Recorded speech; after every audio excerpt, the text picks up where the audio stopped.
buenos días, bienvenidos y bienvenidas a Sin Fronteras con Carlos José Hurtado y con Luis Enrique Guerrero. Hoy es lunes 11 de mayo de 2020. Sin Fronteras, la revista con William Griggs Vivado en la primerísima 91.7 y 105.3 FM. Bueno, por fin llovió, ¿verdad? En gran parte del país llovió. No en todo el país, pero sí en gran parte. Y torrencialmente llovió en algunas zonas, como en Río Blanco. Pero también llovió en todo el departamento de Huaco, en Matiguá, en Muymuy, en Ciudad Darío, en Macuelizo, en Ocotal, en Achuapa, en Managua llovió bastante, en una parte de Carazo, de Masaya. Siempre nos han dicho, no, las primeras lluvias no son la estabilización de la temporada lluviosa, sino que se espera esa estabilización, o sea, que se normalice la temporada lluviosa a finales de mayo, después del 21 de mayo. Vamos a ver. Pero bueno, el pronóstico estaba desde la semana pasada de que habría lluvias esta semana y que probablemente habrían hasta tormentas. Acaba de reanudarse la señal por internet, de manera que ya estamos en Facebook Live. Y se pronostican lluvias también a lo largo del día de hoy en el norte y en el occidente del país. Norte segoviano, sobre todo, un poco norte Jinotega. Y en el occidente del país, sobre todo el norte de León y el departamento de Chinandega. El día viernes estuvo de cumpleaños Idania Araceli Martínez Abaunza, hija de una compañera de Judith, creo que está en Colombia, Judith, atrasadito a las felicidades, pero su mamá se las envía por esta vía a Idania Araceli Martínez Abaunza. Ayer anoche tuvimos una noticia que francamente dolorosa. Falleció un sandinista de toda la vida, el compañero Rafael Castillo, un destacado profesional, ingeniero civil, administrador de empresa, que fue un gran cuadro del MTI hasta que se jubiló en el año 2017, hace casi 3 años. Pero ocupó distintas responsabilidades, fue director de transporte terrestre, después estuvo trabajando en la supervisión de proyectos financiados con préstamos internacionales. Fue un sandinista toda la vida. Queremos enviar fue fiscal electoral, parte del equipo de fiscales electorales del Frente Sandinista en el departamento de Managua. Estuvo a cargo del Centro de la Brisa en las últimas elecciones. Fue reservista en los años 80, fue guerrillero. Y bueno, queremos enviar un afectuoso saludo, un abrazo a Marcelina Castillo, su hermana. Marcelina tenía una especial relación con Rafael, no solamente por una identidad política, sino porque además Rafael se hizo cargo de sus hijos cuando Marcelina tuvo que incorporarse a la lucha clandestina para construir la red de abastecimiento, suministro en el norte de Chinandega. Y para ella es doblemente doloroso, también para sus hijos, los hijos de Rafael. Es una gran pérdida, sinceramente. Pues un hombre que estaba entero, además, todavía, o sea, 67 años nada más. Pues. Rendimos homenaje, pues, a Rafael Castillo, fallecido anoche aquí en Managua. Él era muy amigo de Vicente Chávez, que es contralor, parte del equipo de la Contraloría, del primer comisionado de la policía, Francisco Díaz, los 3 chinandeganos. Pues. También enviamos un saludo a ellos, porque estoy seguro que sienten como propio el dolor. Triste, una noticia muy triste. Bueno, Ayer fue 10, entonces el 9 de mayo. Quiero registrar esto porque, a ver, muchas veces nosotros tenemos la tendencia a recordar a los héroes, a los mártires más conocidos, más reconocidos por su trayectoria, por la manera como fallecieron, por la responsabilidad que ocupaban. Este era un compañero que fue asesinado por la contrarrevolución, a quienes cuyo caso pues no fue precisamente muy difundido, y por eso lo quiero destacar. Su nombre era Aguinaldo Antonio Castillo Díaz.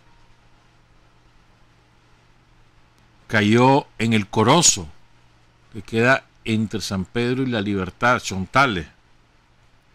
Él era originario de Bluefields y era el jefe de contrainteligencia en el municipio de Santo Domingo. Había una cruz en el lugar donde lo asesinaron, en el kilómetro 162,5 de la carretera entre La Libertad y San Pedro. Pero fue destruida con el paso, más bien entre La Libertad y Santo Domingo, creo. Sí, el Corozo entre La Libertad y Santo Domingo. Y entonces, cuando se hizo la carretera, se pasaron llevando a la cruz. Hay un llamado al Frente Sandinista en Santo Domingo y en La Libertad para que, digo yo, pues reconstruyan la estela que recuerda a este compañero caído el 9 de mayo de 1988. Estamos presentando una imagen de su honra fúnebre en la capilla San Francisco de Huigalpa. Después su féretro fue llevado a Bluefield, donde se encuentra sepultado. Bluefield, su ciudad natal. Los compañeros del Consejo de Liderazgo Sandinista del sector de Montserrat escribieron un documento, un comunicado, una carta dirigida a la ministra de Salud, la doctora Marta Reyes, que voy a sintetizarlo.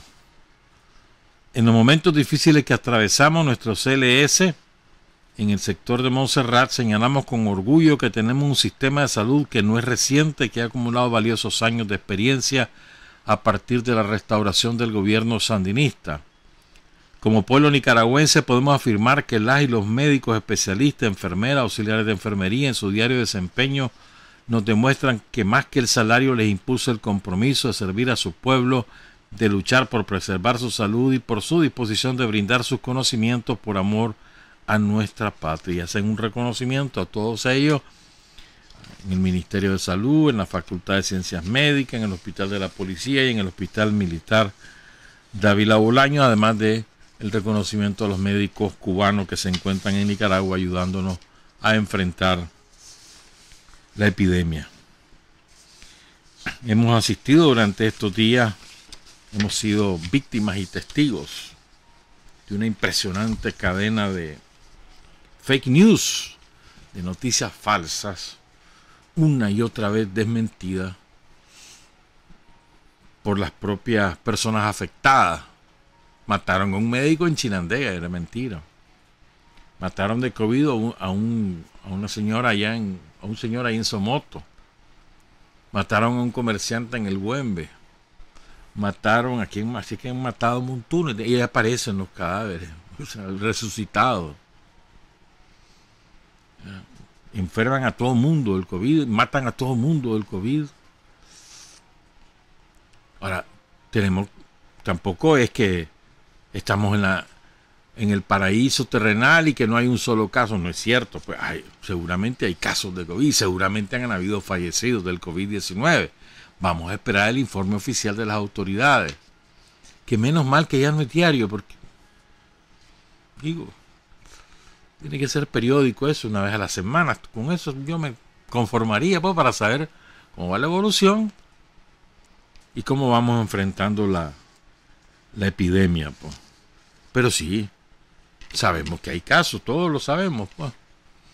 Ahora, lo más importante que debemos saber es qué tenemos que hacer para protegernos y qué tenemos que hacer para proteger a nuestros familiares, sobre todo a los adultos mayores y a los enfermos crónicos. Esas son las personas que debemos tener especial cuidado. Y todos sabemos qué hacer.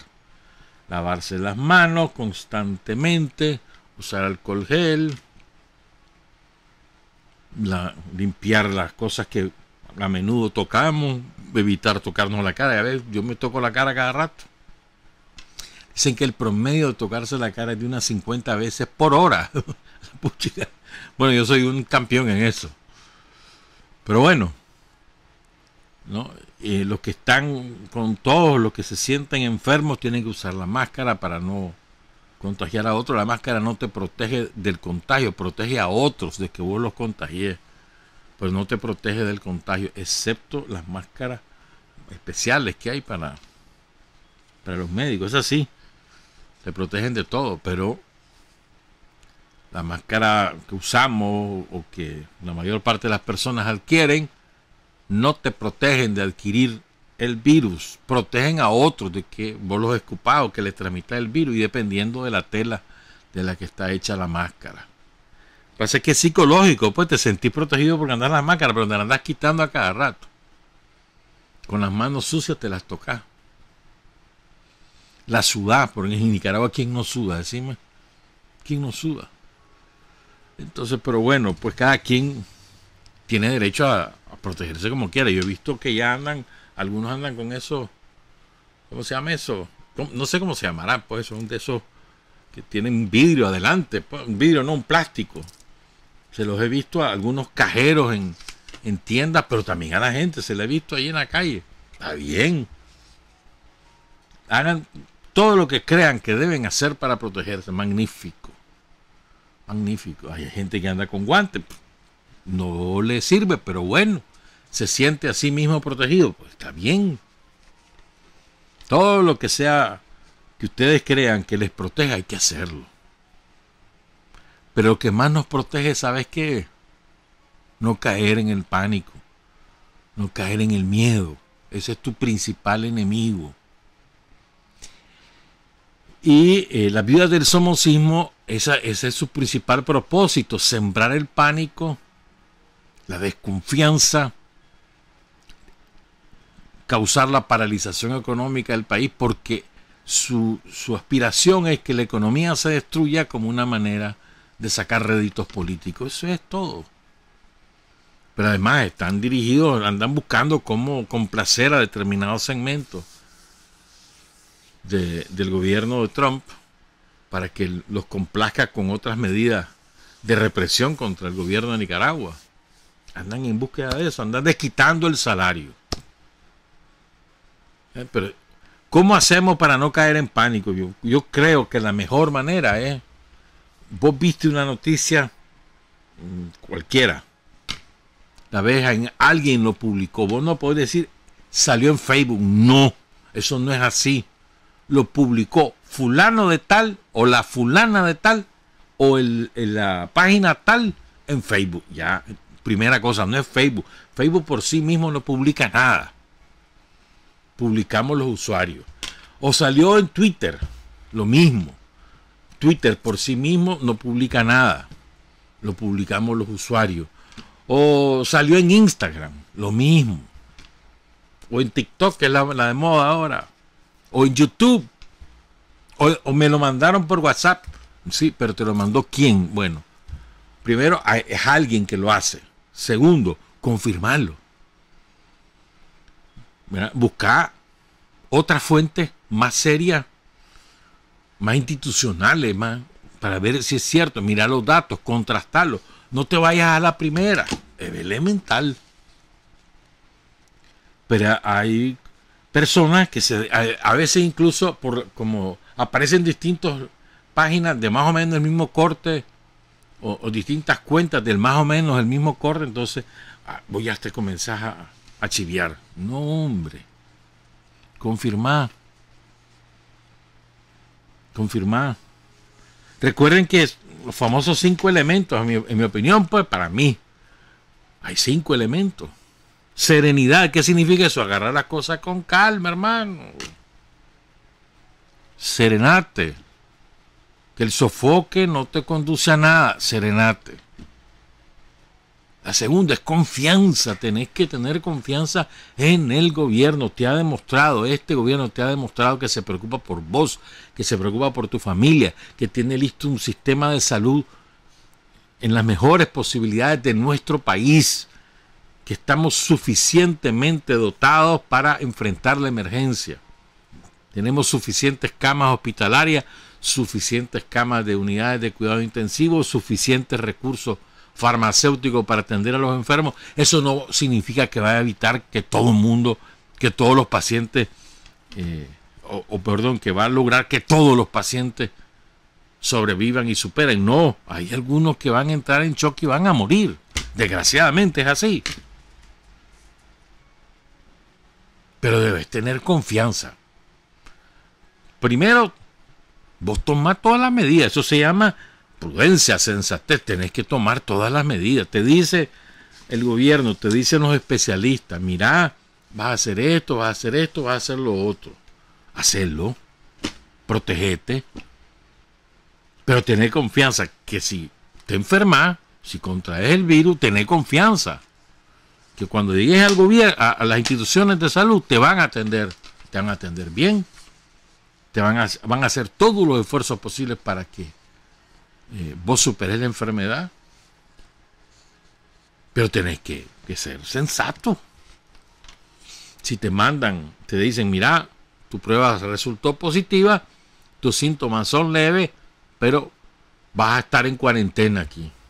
Te vamos a tener 3 semanas y después vas a ir a tu casa, te vas a tener otra semana. Ahí en tu casa, pero no vas a salir. Pues bueno, disciplina. Disciplina. Mira, interesante, ¿no? En la mayor parte de los establecimientos donde han dictado medidas propias, por ejemplo, te colocan rayas para que hasta desde ahí está la cola, entonces no te pegás uno con otro en la cola. Todo el mundo lo hace. Todo el mundo lo hace, es correcto, así es. Incluso hay establecimientos donde ya tienen esos medidores de temperatura. Te lo ponen aquí en la jupa, en la frente. Entonces, si ahí mismo detectan si hay alguien que llega con una temperatura superior a los 37 grados, y chiva, espérate, y avisan al Ministerio de Salud, mira, aquí tengo una persona así, asá. Está muy bien, ¿no? Todo lo que sea prevención, extraordinario. Entonces, se llama sensatez, se llama disciplina. Y también tenemos que aprender aprender los que no lo somos y fortalecer los que ya lo son. La solidaridad implica también no andarse de vida ajena. ¿Qué perdés vos que fulano, la sutana, tengan o no tengan un pariente que tiene o no tiene COVID? ¿Qué perdés vos? O sea, ¿qué tenés que andar viendo eso? Cuídate vos, cuida a tu familia, no andes de meter de vida ajena. Qué maña, ¿verdad? La que tenemos. Y después estigmatizamos a la gente. Qué maña, qué feo, qué es eso. ¿No? Yo solo me acuerdo que eso también, bueno, se sigue haciendo, no con la intensidad de antes, pero me acuerdo que eso se hacía con los pacientes de VIH. No, les ponían una cruz, mano, y la peste. Y no es así. Si se enfermó, seamos solidarios más bien. Pongámonos a la orden. Pero parte de esa solidaridad es no andar revelando los nombres. A uno te gustaría. Precisamente porque hay gente que es malintencionada y que estigmatizan. Entonces, bueno, en lugar de andar reproduciendo eso, chistón pitillo, ya está. No es de vida ajena. Lo que nos importa es saber qué tenemos que hacer para evitar contraer la enfermedad. Y necesitamos estar seguros que si contraemos la enfermedad nos van a hacer la prueba oportunamente y nos van a cuidar para que superemos la enfermedad. Y esas cosas están ahí. No andemos de vida ajena. De veras. O sea, tenemos que procurar ser más cuidadosos, más cautelosos. ¿Verdad? Y ya sabemos que la enfermedad nos iba a llegar. Tardamos bastante, la frenamos en puchica. Pero sabíamos que nos iba a llegar. Eso era un secreto. en la medida que menos personas, menos ciudadanos fallezcan, seremos más exitosos, y eso lo tenemos que lograr si todos sabemos a tiempo tomar la medida. No esperemos hasta sentirnos terriblemente mal para ir al hospital, porque entonces ya va a ser muy tarde. Es mejor que estén un montón en consulta externa porque sienten 2 o 3 de los síntomas que ya conocemos, y que el médico o la médica correspondiente te diga, no, usted no es. Puede irse a su casa, lo que tiene usted es un virus, pero no es el COVID. Es mejor eso. A que te resguardes en tu casa vos diciendo, no, este es un catarro, esto no es eso. Y te vas deteriorando, y cuando diga, ya hay poco que hacer, sobre todo si vos tenés otra enfermedad, si sos hipertenso, o si sos diabético, o si has tenido un problema del corazón, ya, o sea, o tenés arteriosclerosis o lupus, o sea, ya, entonces, que ya hay, en lugar de haber ido a la primera, te vas hasta al final, que ya, los médicos no son dioses. Nos ayudan, el tratamiento nos ayuda, pero y ahí, si vos ya llegaste al final, ¿me entendés? Entonces es importante acudir al médico a tiempo. Sentís que tenés la tos, te duele la cabeza, te duele el cuerpo, te dio algo de temperatura, anda, metete al hospital, hombre. Si sos asegurado, al hospital o a la clínica que te corresponde. Si no lo sos, al centro de salud que te corresponde. Ya está. Aunque hagas fila, aunque esperes un rato, no importa. Si es por tu vida. Y además por la de tu familia, porque a lo mejor si sos portador, vas a contagiar a tu familia. Pero es importante acudir. Y otra cosa, ¿ves? Fíjate que hay algunos que son enfermos crónicos o tienen otra dolencia, ¿verdad? Y entonces ahora, en lugar de mantener su tratamiento, de acudir a sus citas médicas, ahí andan buscando cómo postergarla. No, es que no quiero ir al hospital, no vaya a ser. O sea, no. Entonces va a ser peor. Entonces vas a ver el paciente de cáncer que pierde una cita con un oncólogo, a lo mejor agrava su cáncer, y de lo que se va a morir es del cáncer, no del virus. O el diabético que no acude a su médico en la cita correspondiente, a lo mejor pierde el control del azúcar y termina muriéndose de diabetes, no del virus. Y entonces que no quiero agarrar el virus y por eso no voy al médico. O sea, al contrario, los hospitales es donde más seguro está. Todo ese rumor que hay de que tantas enfermeras, mentira. Algunas se va a contagiar, sí, pero mentira que eso es masivo, mentira. Entonces creo que eso es importante también. Si tenés una cita prevista, hace meses te la dieron el ortopeda, el dermatólogo, el cardiólogo, el diabetólogo, lo que sea, o el nefrólogo, vaya a su cita. ¿Por qué? Porque va a terminar muriéndose por la enfermedad, por no haber acudido a tiempo al médico, por no haber renovado su tratamiento. La tiene con el internista, la tiene con el urólogo, con la ginecóloga o el ginecólogo. Vaya. Sí, hombre, es elemental, pero hay gente que dice, no, mejor me quedo en la casa, no vaya a seguir y te vas a morir de lo que ya tenés y no del tal virus. ¿Ah?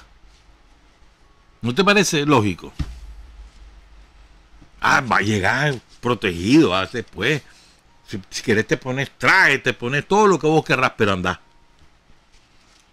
Nadie te dice que no tengas todas las medidas de protección que vos considerás pertinentes. Nadie te ha dicho que no hacerlo. Va de viaje. Creo que es importante, pues. Vamos a hablar cuando regresemos de dos cosas totalmente diferentes. Pues queremos recordar un hecho histórico que ocurrió en Nicaragua el 9 de mayo. Y otro hecho histórico que ocurrió en el mundo el 9 de mayo. De eso vamos a hablar cuando regresemos. Son las 6:59. Hay hombres que luchan un día y son buenos. Hay hombres que luchan un año y son mejores.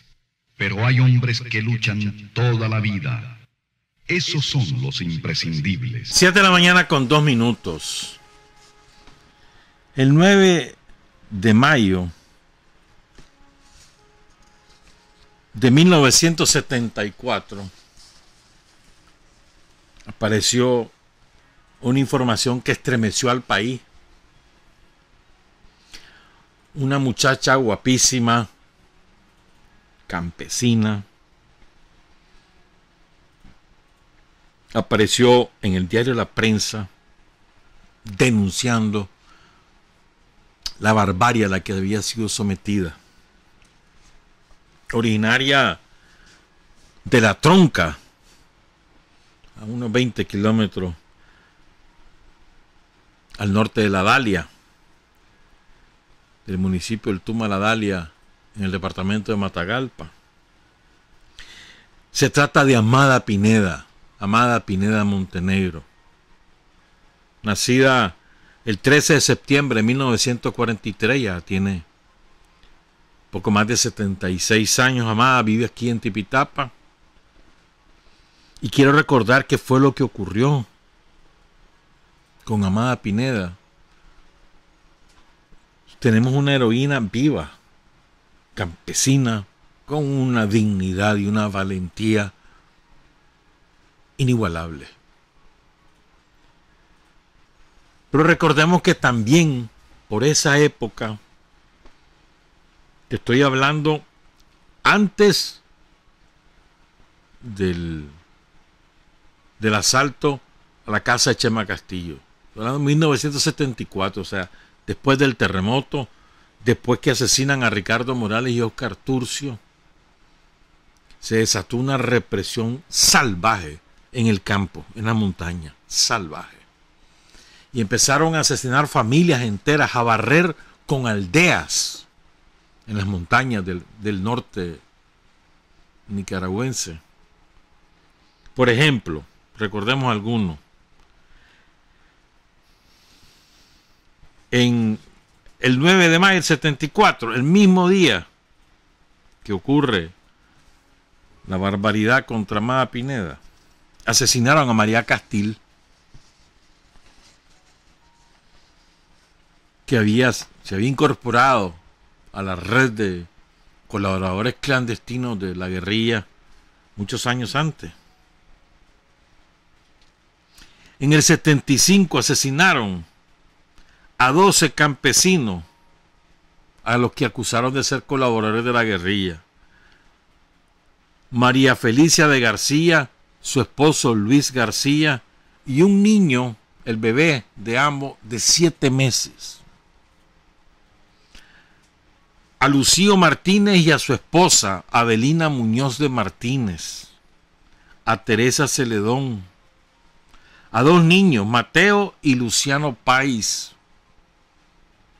Y hay una aldea allá por el lado entre Huaslala y Rancho Grande que se llamó Sofana. Se llamó porque la desaparecieron del mapa. Nunca se supo cuánta gente mataron, ni dónde, por supuesto, ni dónde los sepultaron. En el 74, 75. Regreso con Amada entonces. A Amada la capturan el 9 de mayo de 1974. Y la capturan con su niña de 15 meses. La guardia la captura porque quiere saber dónde está su marido, Bernardo Arauz, que era un dirigente sindical de la zona del Partido Socialista. Amada también estaba vinculada al Partido Socialista en ese momento. Entonces la capturan buscando cómo saber dónde está el marido. Y la llevan con la niña de 15 meses. La patrulla estaba al mando de un tal sargento Soto. ¿Ah? Y por supuesto, Amada Pineda no dijo dónde estaba su marido. Se la llevaron a una hacienda donde tenían una cárcel clandestina, la hacienda Santa Rita, que era propiedad de un colaborador de la guardia, que se llamaba César Castro Centeno. Y ahí en la cárcel, como ella no hablaba, Soto y otros 11 guardias la violaron una y otra vez. Y la niña cerca viendo. La niña de 15 meses. Una y otra vez. La golpeaban, la violaban, se burlaban de ella delante de todos los otros prisioneros, la mantenían desnuda. Y Amada era una mujer hermosísima. Guapísima. Hasta que finalmente la pusieron en libertad el 15 de mayo. Y miren qué clase de ovario lo de Amada Pineda. Te estamos hablando de 1974. Esto ocurrió en el Carrizal. Ahí en Matagalpa. 74, la dictadura está poderosa. Ha pasado el terremoto, pero tiene su ejército intacto. Tiene el Estados Unidos que le suministra los recursos que desea y protege a la dictadura en cualquier foro internacional. La dictadura está sólida. Y Amada Pineda se viene de la montaña a Managua, se va al diario La Prensa, ahí la recibe la secretaria de Pedro Joaquín Chamorro, Rosario Murillo, que la escucha y le pasa la información a Pedro Joaquín Chamorro, que decide publicar la denuncia en el diario La Prensa y relata al detalle todo lo que le pasó. Eso causó una conmoción nacional. Conmoción nacional. Incluso se fue Relaciones Públicas de la Guardia a ponerle la denuncia. Me hicieron esto y fue el sargento Soto y fueron tantos guardias. Mira qué clase de ovario de mujer. Entonces la Guardia no le queda de otra que armar una investigación. Y hace una comisión investigadora. Bueno. Por cierto, quien acompañó a Amada a poner la denuncia fue el doctor Rodolfo Robelo, fallecido hace muchos años. Yo tuve la oportunidad de conocerlo, liberal, del Partido Liberal Independiente, un tipo campechano, franco, tranquilo, divertido. Murió hace bastantes años. Y fue un hombre que, pese a su origen socioeconómico, tenía fortaleza en las convicciones por ayudar a la gente, pues. Y entonces Rodolfo Robelo acompañó a Amada Pineda. Después fue magistrado de la Corte Suprema de Justicia, muchos años después.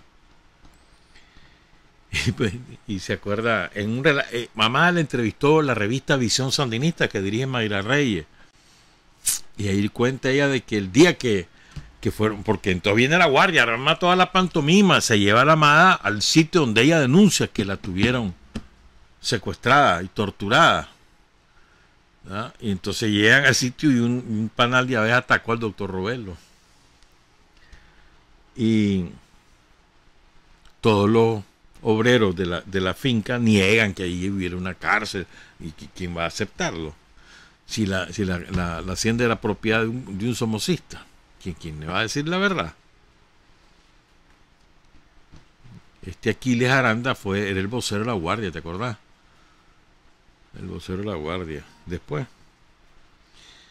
Pero bueno, el caso, y se fue en helicóptero. O sea, en un helicóptero la llevaron a la Amada con el doctor Robelo al Carrizal. Y entonces, producto de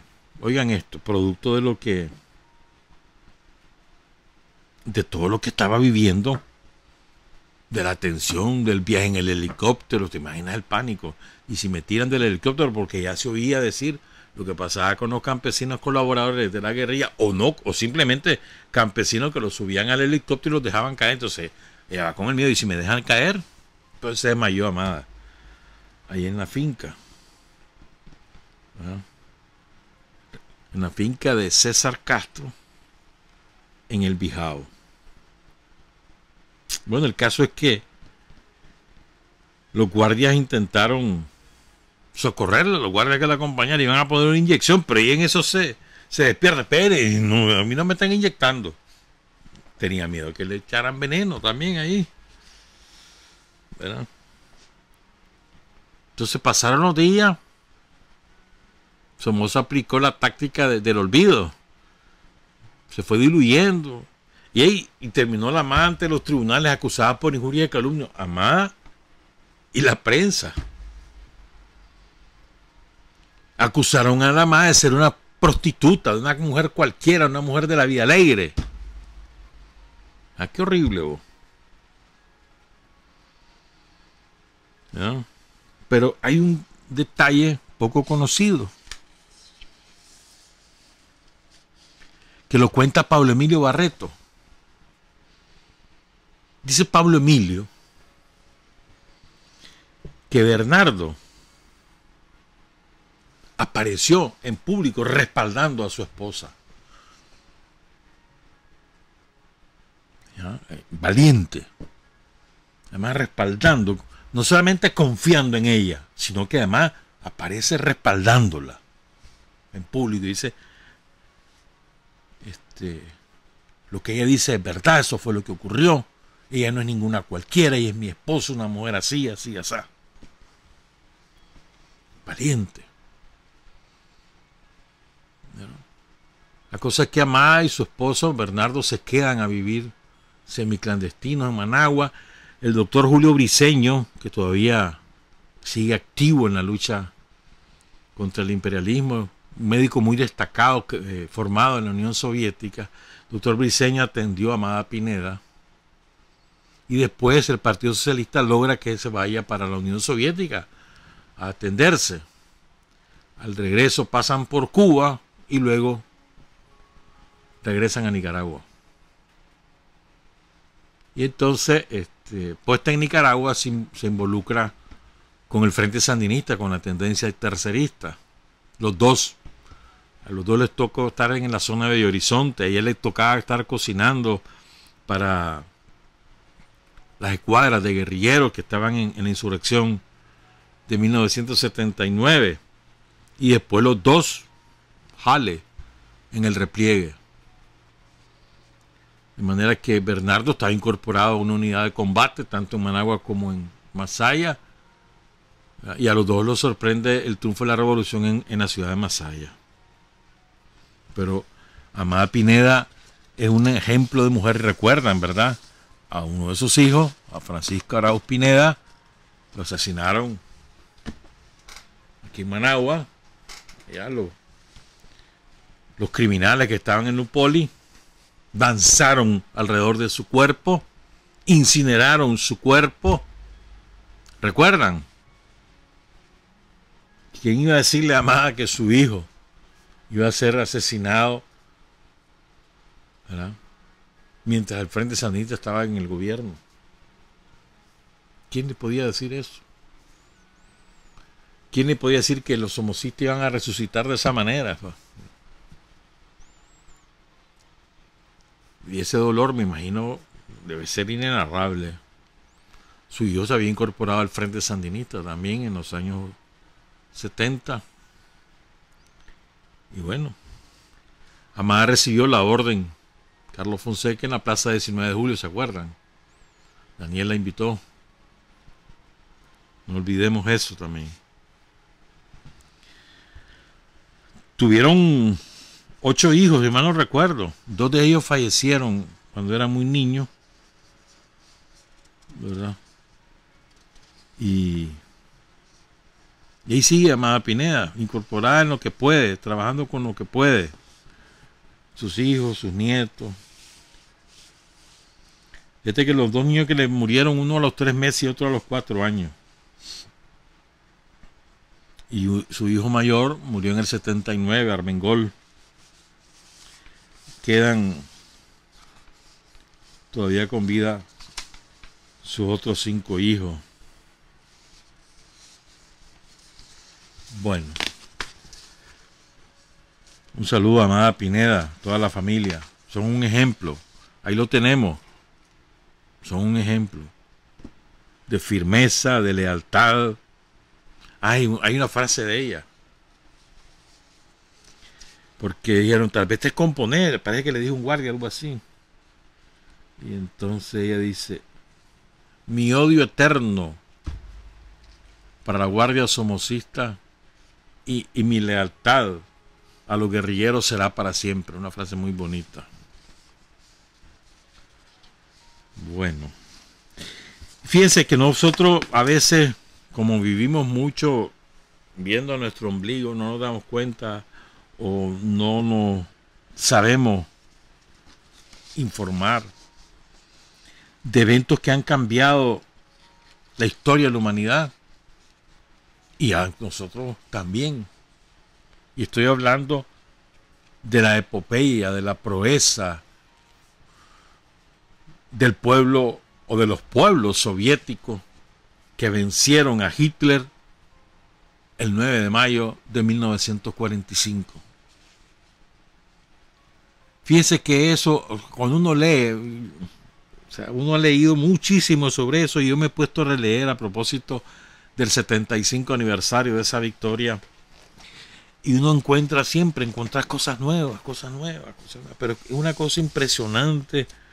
O sea, el heroísmo cotidiano de todos los ciudadanos de la Unión Soviética, ahí no es que solo fuera un héroe los 11 millones, los 32 millones que fueron al frente de guerra, de los cuales 11 millones cayeron, o de los millones que trabajaron en la fábrica. No, es que todos.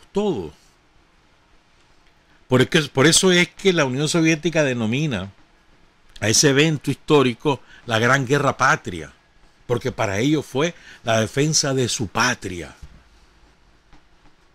Y por eso logró el unánime respaldo del pueblo, de los pueblos soviéticos, el que era en ese momento el presidente de la Unión Soviética, que era Joseph Stalin.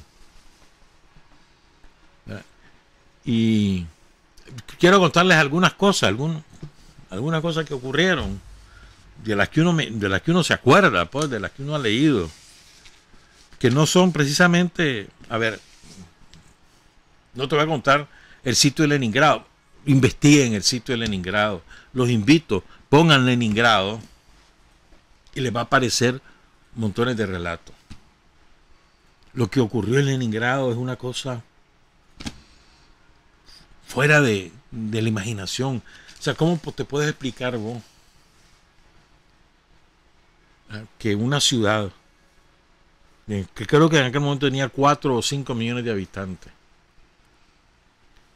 la rodean primero los finlandeses y después los alemanes, la sitian, le cortan el suministro de todo, por las carreteras, por el tren, y la sitian, bombardeando diario, con artillería, por avión, con cañones, diario. Y no pueden comer, y está el invierno, y ahí pasan 900 días, 3 años casi. Toda la ciudad resistiendo, que no entran los nazis, que no nos conquistan, que no nos doblegamos. 2 millones murieron. 2 millones en esa ciudad en menos de 3 años. Murieron de qué? Sobre todo de hambre y de frío. Porque como les habían cortado todos los suministros en el invierno ruso, que es un invierno especialmente duro, temperaturas de menos 20, de menos 30, si no hay calefacción te morís de frío. Pues eso ocurrió, se morían de frío. Como además no comían, no había defensa, se morían de frío niños, niñas, mujeres, adultos, varones, ancianos, todos morían de frío y de hambre. Fíjate que en ese sitio, ¿sabes qué ocurrió? Sobre todo en el último año, en el sitio de Leningrado. La gente comía lo que parecía. O sea, ¿qué se comieron? Todos los gatos. Pues no había que comer. Se comieron los gatos. Entonces, ¿qué ocurrió? Empezó una plaga de ratas. Y las pocas cosas que lograban meter por el lago, porque hay un lago cerca de, de Leningrado, hoy San Petersburgo. Entonces las ratas se las acababan. Entonces, cuando logran romper el cerco y liberan a la ciudad, una de las primeras cosas que llevaron fue montones de gatos para que acabaran con las ratas.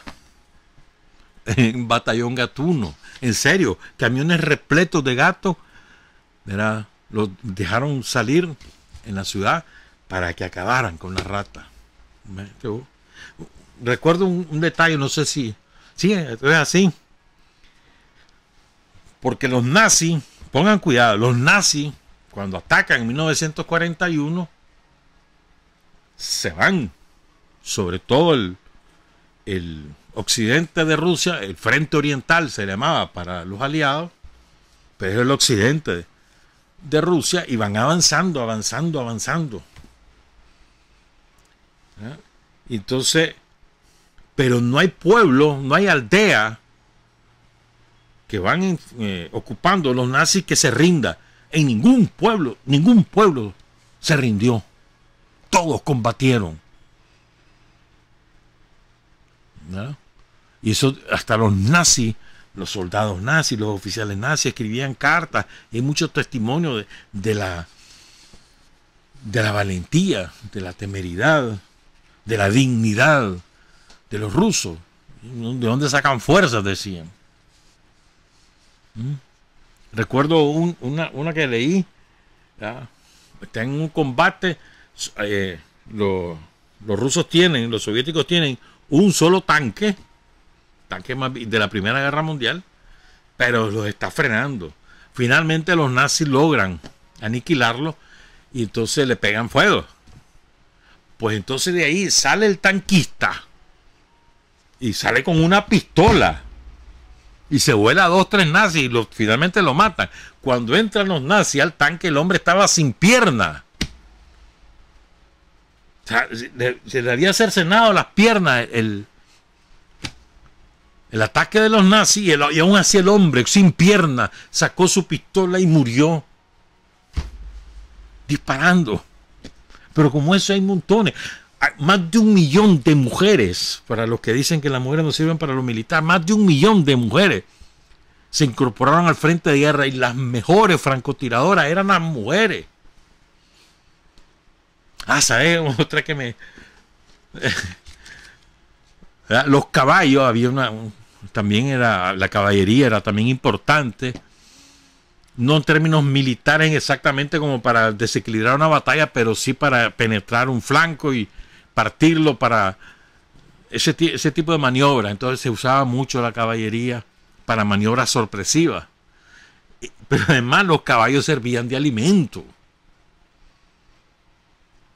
O sea, llegaba un momento en que no hay comida, el soldado no tiene comida, mataban los caballos y se comían los caballos. Una de las grandes cosas, una de las grandes ayudas que tuvo los ejércitos soviéticos fue la alianza con Mongolia. En Mongolia, vos sabés que en Mongolia los caballos, que algunos dicen que es originario de ahí precisamente, entonces les suministraban caballos lo que quisieran. Pues. ¿No? Solo imagínate vos comiéndote un gato. Pues no tenés de otro. Y el gato está tan flaco como vos. Pero ¿y ahí qué vas a hacer? Sopa de gato. Solo imagínense cómo es de desesperada la situación. Incluso hay monumentos al gato allí en San Petersburgo. No solamente porque alimentaron a muchos de los sobrevivientes, sino también porque después los salvaron matando ratas. Y me acuerdo de otra que leí antes de contarte ya el aspecto político. Utilizaban a perros kamikaze. Les amarraban explosivos. Los tenían entrenados. Los hacían ir hacia un tanque, hacia una batería antiametralladora, lo que fuera, o a un grupo, al puesto de mando de los nazis, y le hacían explotar. Mataban al perro, y el perro mataba o destruía todo lo que estaba a su alrededor. Un batallón de perros kamikaze entrenados para eso. Stalin, hay mucha controversias sobre el papel de Stalin durante la Segunda Guerra Mundial, pero en mi opinión, ¿verdad? Stalin jugó con una astucia que le permitió al final tener el poderío suficiente para derrotar a los nazis. Otra cosa es su comportamiento político, que es terrible. Mandó matar a cuánto opositor tenía antes y después de la Segunda Guerra Mundial, de la Gran Guerra Patria. Pero hay que ver, mira, a ver, recordemos lo que pasa. Ahí les voy a leer una cosita aquí. Recordemos lo que ocurre previo a la Segunda Guerra Mundial, ¿verdad? Franco se lanza en una guerra contra la República. Hay un golpe de Estado del ejército contra la República. Los soviéticos están defendiendo a la República. Los alemanes, los italianos respaldan a Franco. Y finalmente Franco gana la guerra en 1939. Eso es un golpe. Y para entonces hasta Hitler. Mussolini, por supuesto. Mussolini arrasa con los partisanos, con el Partido Comunista ahí en Italia. Entonces, Stalin queda sin alianza en Europa Occidental. Y aunque había movimientos de resistencia y movimientos comunistas importantes en Francia, en Rumanía, en lo que después fue Yugoslavia, en Checoslovaquia, en Polonia, la verdad es que no tenía grandes aliados. Y además lo más importante es que la Unión Soviética no tenía una maquinaria de guerra. De hecho, la profesionalización del ejército empieza más o menos en 1930, 1931. Una vez que ya la Unión Soviética ha superado el fenómeno de la contrarrevolución armada, que aunque la derrotó militarmente en 1922, la verdad es que siguieron grupúsculos atacando. Y realmente queda totalmente superada en 1928, 29.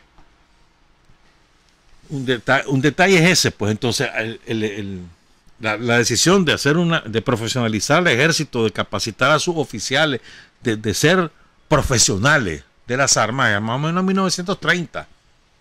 Y la guerra estalla en el 41 contra la Unión Soviética. 11 años, 10 años tenían de preparar oficiales en términos profesionales. Pero además, la Unión Soviética no tenía una industria armamentística, no la tenía. Y si querés más, tenían un boicot sistemático contra sus exportaciones, contra su producción de parte de las potencias capitalistas, la dominante, que era Alemania o Gran Bretaña o Francia. Estados Unidos era muy lejano. Entonces Stalin lo que hace es ganar tiempo. Firma un acuerdo con Hitler, un secreto y un público de no agresión, con la idea de ganar tiempo, porque estaba convencido que Hitler iba sobre la Unión Soviética. Y aquí creo que es conveniente recordar que el fascismo, Hitler, no es un fenómeno ajeno al capitalismo. No es un fenómeno autónomo que apareció. No. El fascismo es un movimiento político creado por el capitalismo de la época y su propósito principal era destruir la Unión Soviética. Ese era su propósito principal. Hitler te lo bautizaba con la chochada esta de la supremacía racial y toda babosada, ¿verdad? Y en nombre de la supremacía racial asesinó a 6 millones de judíos. Pero además él estaba obsesionado que la Europa debía llegar hasta un poco más allá de los Urales, porque no le gustaba que se dividieran los Urales. No importa. Era que llegara ahí, porque ahí eran los pueblos arios, rubios, la raza pura, que después de eso, la parte asiática de la Unión Soviética de entonces, de Rusia ahora, eso eran salvajes, los mongoles, los no sé qué, eso eran salvajes. Entonces que había que dividir toda esa parte de arrebatar todo el sentimiento nacional del pueblo ruso, destruir sus símbolos, ¿verdad? Y además garantizar que los blancos tuvieran suficiente tierra para fortalecer su imperio. Por cierto, ¿sabes una de las cosas que hicieron los nazis? ¿Sabes qué hacían?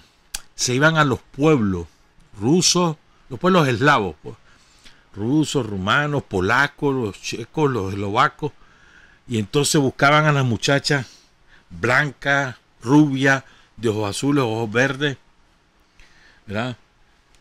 Las secuestraban, se las llevaban a granjas, las hacían parir, violadas, que tuvieran niños blancos, rubios, ojos azules, para garantizar la supremacía racial, o se iban a los pueblos y secuestraban los niños con esas características.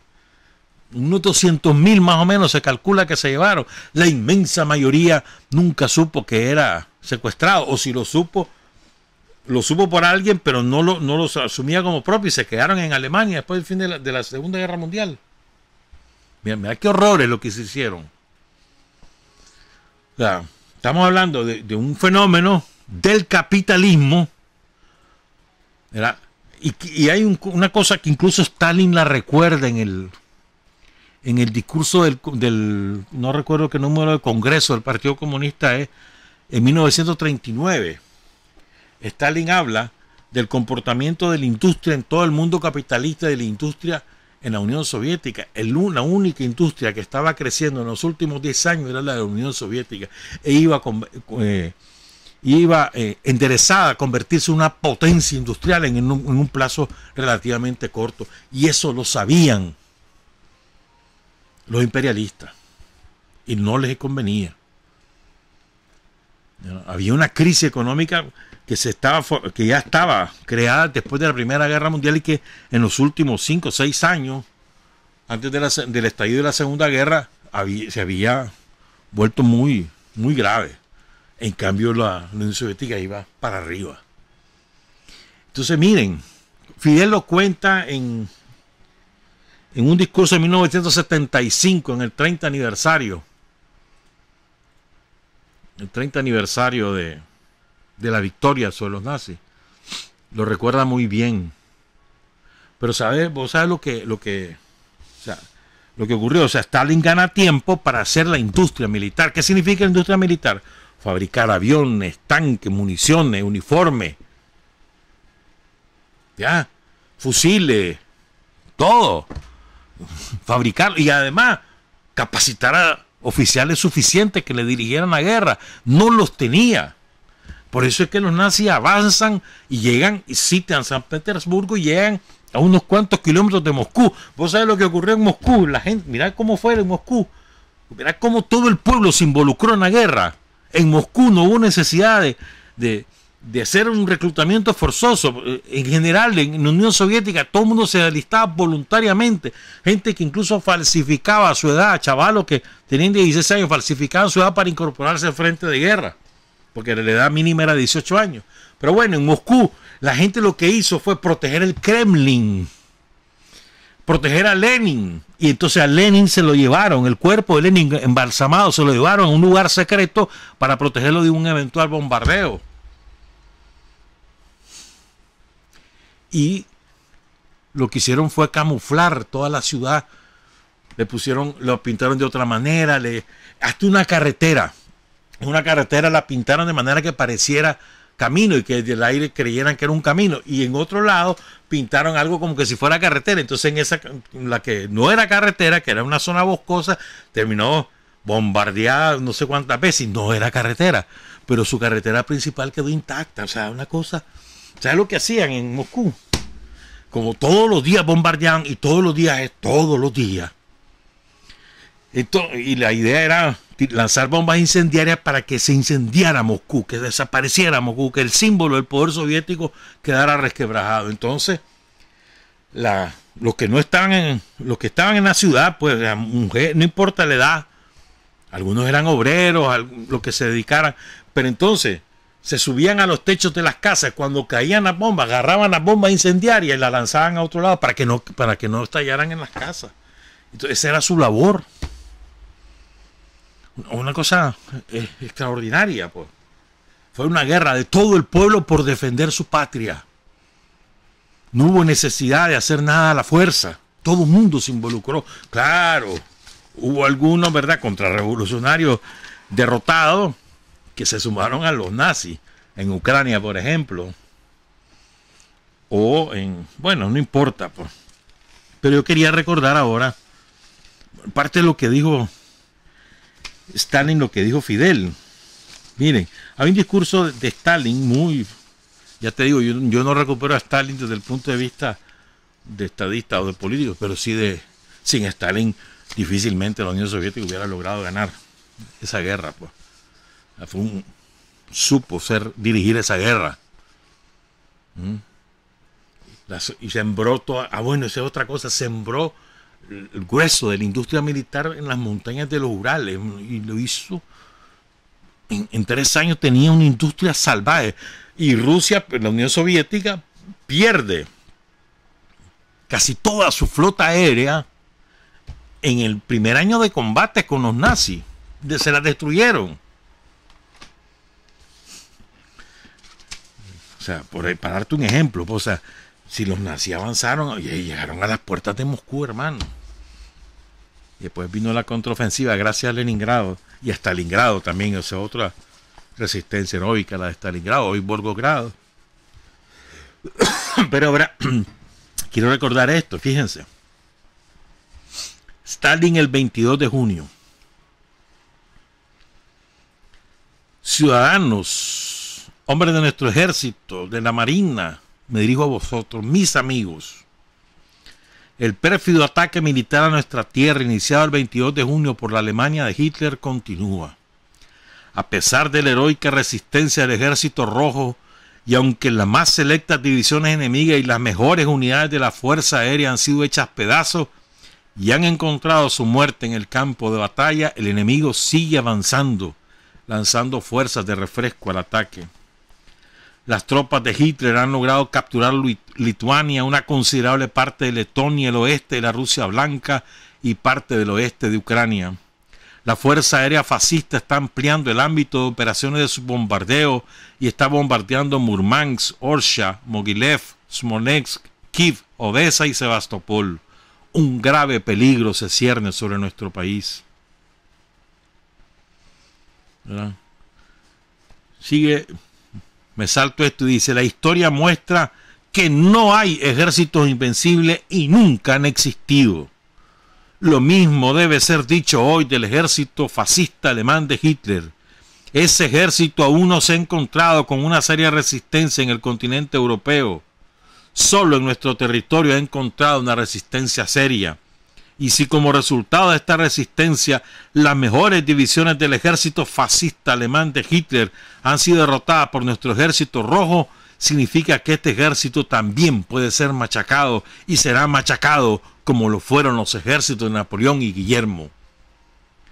Por cierto, me había olvidado, la primera guerra patria del pueblo ruso fue contra Napoleón, cuando Napoleón se empantana en Rusia, y ahí sí fue su gran derrota. Y por eso es que se llama la Gran Guerra Patria, la de la Segunda Guerra Mundial, porque referencia a la guerra patria contra Napoleón. Pero miren las instrucciones que da Stalin, esto es muy importante. Antes dice: no puede haber duda que esta efímera ventaja militar para Alemania es solo un episodio, mientras que la tremenda ventaja política de la Unión Soviética es un serio y permanente factor que tienen el deber de formar la base para el logro de los éxitos militares decisivos del Ejército Rojo en la guerra contra la Alemania fascista. La enorme ventaja política. Y después dice, oigan esto fue clave. En caso de una retirada forzosa de las unidades del Ejército Rojo, todo el material rodante debe ser evacuado. Al enemigo no debe dejársele ni una sola máquina, ni un solo vagón, ni una sola libra de grano o un galón de diésel. Las granjas colectivas deben ser trasladadas con sus ganados y entregar su grano a la custodia de las autoridades estatales para su transporte a la retaguardia. En las áreas ocupadas por el enemigo, unidades guerrilleras montadas y a pie deben formarse los grupos, deben organizarse para combatir a las tropas enemigas, fomentar la guerra de guerrillas por todas partes, volar puentes, carreteras. En las regiones ocupadas las condiciones deben ser insoportables para el enemigo y todos sus cómplices. Esta guerra con la Alemania fascista no puede ser considerada como una guerra ordinaria. No es solo una guerra entre dos ejércitos, es también una gran guerra del pueblo soviético contra las fuerzas del fascismo alemán. El objetivo de esta guerra nacional de nuestro país contra los opresores fascistas no solo es la eliminación del peligro que pende sobre nuestro país, sino también ayudar a todos los pueblos europeos que sufren bajo el yugo del fascismo alemán. ¿Por qué leo esto? Porque esa fue una clave. ¿Qué pasa? Van avanzando los alemanes. Los pueblos resisten. Cuando tienen que retirarse, se llevaban todo consigo. No le dejaban nada a los alemanes y quemaban su propio pueblo para que los alemanes no encontraran nada. Era una defensa. Es decir, que no encontraran nada favorable. ¿Qué clase de sacrificio el del pueblo? Pero además, imagínate, todo el país involucrado en la guerra, porque los que no estaban en el frente tenían que producir alimentos, producir ropa, o sea, producir todo lo necesario para el frente de guerra, todo para los frentes de guerra. Y después ese país que fue diezmado, 26.6 millones de seres humanos murieron en la Unión Soviética en esa guerra. 26.6 millones. Más de 4 veces la población de Nicaragua murió en esa guerra. Entre civiles fueron 11 millones de soldados y el resto fueron civiles. 2 millones de ellos ahí en San Petersburgo, Leningrado. Que solo imagínense. Ese país se levantó de la ceniza y llegó a ser a estar aquí, tana catana con Estados Unidos como potencia mundial. Otra cosa es lo que pasó después. Ya sabemos mucho de eso. Lo que quiero decir es qué clase de heroísmo y de fuerza la de ese pueblo.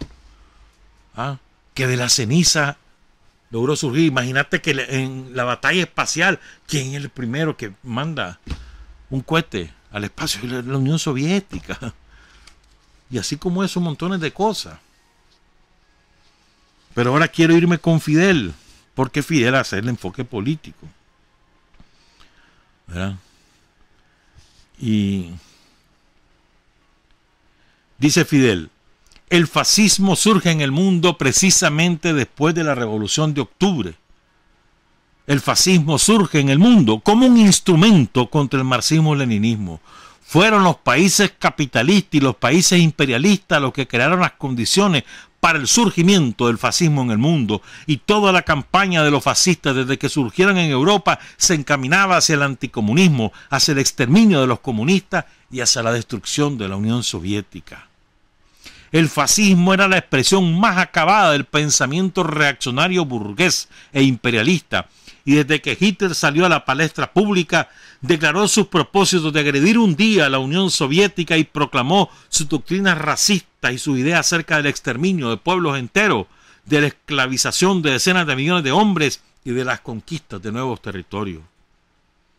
Hay que decir que toda la humanidad pagó muy caro este fenómeno político, que toda la humanidad pagó muy caro este engendro de los burgueses y del imperialismo, porque hasta los propios países capitalistas en un momento determinado se vieron agredidos por el fascismo.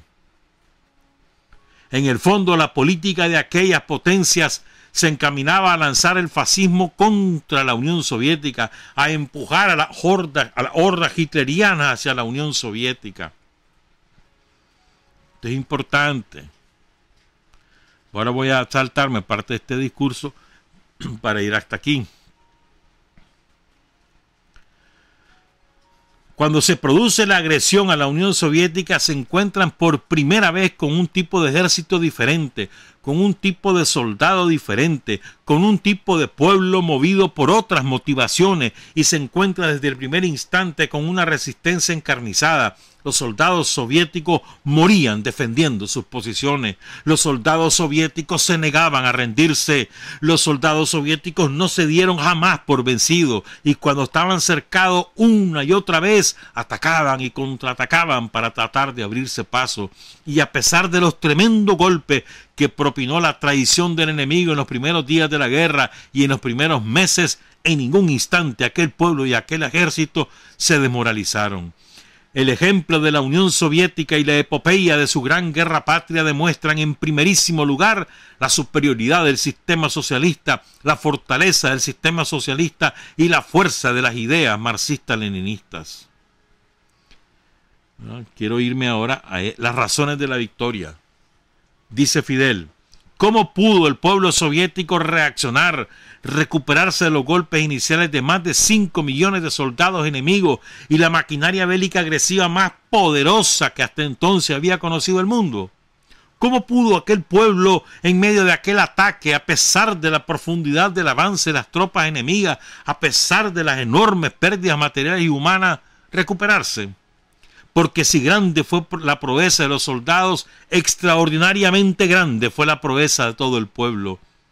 Eso se explica en primer lugar por la presencia de un partido aguerrido, el partido de Lenin, el Partido Comunista de la Unión Soviética, organizador de la revolución, organizador de la construcción, organizador del pueblo y de la Fuerza Armada, organizador de la defensa de la patria socialista. Suelen los hombres hablar de las grandes hazañas militares, pero junto con aquellas hazañas militares estuvieron las hazañas civiles, como fue, por ejemplo, el traslado de miles de fábricas a la retaguardia. El pueblo soviético, dirigido por el partido, fue capaz de desarmar todas aquellas industrias que podían caer en manos del enemigo y que se necesitaban para la defensa de la patria, trasladarlas a la profundidad de la retaguardia y montar de nuevo aquella fábrica en lugares donde en ocasiones no había ni una sola casa, no había una sola construcción, y echarlas a andar en cuestión de meses, muchas veces en cuestión de semanas. Fábricas que tardan normalmente años en edificarse comenzaron a producir a las pocas semanas de haber llegado a aquellos sitios las primeras máquinas. La proeza de la economía soviética y la población civil soviética estuvo a la altura del heroísmo de sus soldados. ¿Ya? El hecho cierto, histórico, incuestionable, es que fueron precisamente el pueblo y el ejército soviéticos quienes llevaron el peso fundamental y decisivo en la derrota del fascismo. Fue el pueblo soviético el que pagó el precio mayor y el que realizó el aporte fundamental a la victoria. Sin ese aporte había sido imposible, absolutamente imposible, la derrota del fascismo. No se puede comparar la participación de ningún otro país al aporte soviético. En Estados Unidos, por ejemplo, ni una sola ciudad fue ocupada por el enemigo, ni una casa fue destruida, ni una sola industria fue desmantelada. El pueblo norteamericano no conoció los horrores de la guerra. La economía norteamericana prosperaba. Las ganancias de las empresas norteamericanas durante la guerra sobrepasaron los 100.000 millones de dólares. Porque para los gringos siempre la guerra es un negocio y tratan de no sufrir sus consecuencias. ¿Dónde tuvieron problemas los gringos? En Pearl Harbor, en Hawái, que los atacaron los japoneses. Y fíjense, terminó la Gran Guerra Patria contra los nazis, la derrotan, llegan hasta Berlín, liberan Polonia, liberan Checoslovaquia, liberan Rumanía, liberan, en fin, ¿verdad? Y después los soviéticos se encargaron de sacar a los japoneses de China. Después, a los 3 meses, emprendieron la campaña y sacaron a los japoneses del norte de China. Y no se metieron a Japón porque Stalin hizo un acuerdo con Truman en aquel momento.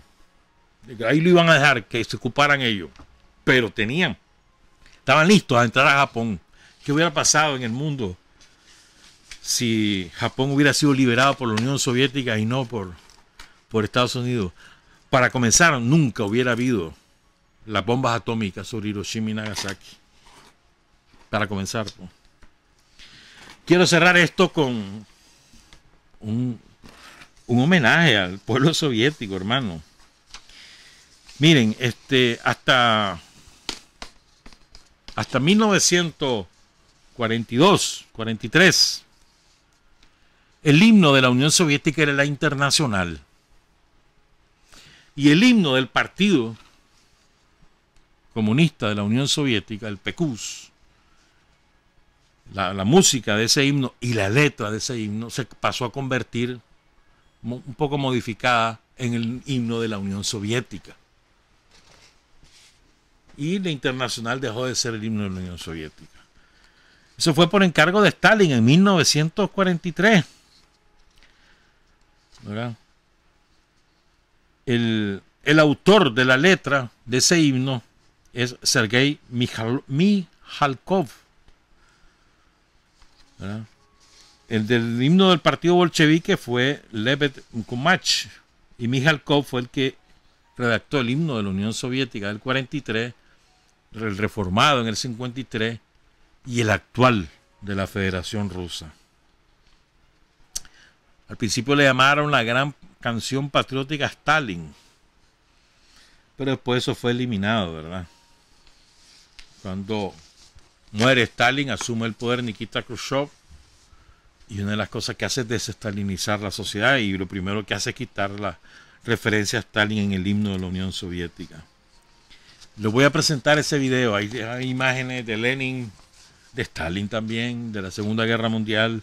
La letra dice: unión inseparable de repúblicas libres, la gran Rusia selló para siempre, creada en la lucha por la voluntad de su pueblo, poderosa y unida, la Unión Soviética. Cantémosle a la madre patria, hogar de los libres, bastión de los pueblos en hermandad común, partido de Lenin, la fuerza del pueblo, llévanos a la victoria del comunismo. Tras la tormenta nos iluminó el sol de la libertad, siguiendo el camino que el gran Lenin indicó. Por una causa justa, él organizó al pueblo y nos inspiró en el trabajo y las hazañas.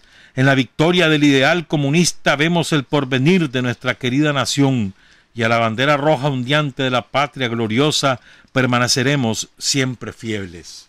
Esa es parte de la letra del himno de la Unión Soviética. En el año 2000, cuando llegó Putin por primera vez a la presidencia, Putin decidió incorporar letra o hacer un himno con letra. Después hay una anécdota ahí que los atletas que participaron en una de las Olimpiadas le dijeron: mire, nosotros estábamos todos incómodos porque no teníamos que cantar el himno. Entonces Putin se le metió, convocó, hizo una consulta al pueblo, y el pueblo ruso decidió que la música de ese himno fuera la misma música del himno de la Unión Soviética, y convocaron a hacer una nueva letra, y por eso es que se conserva la música con una nueva letra en el himno de Rusia. Quiero presentarles el himno de la Unión Soviética para despedir el programa. Trabajar, avanzar, combatir, vencer. Patria y libertad.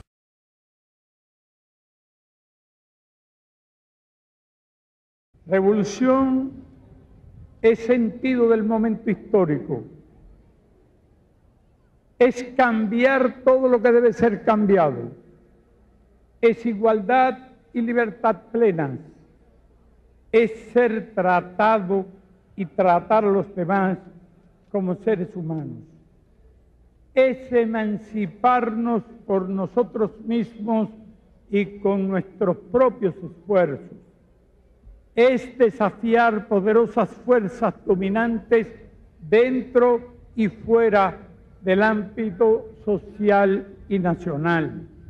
Es defender valores en los que se cree, al precio de cualquier sacrificio.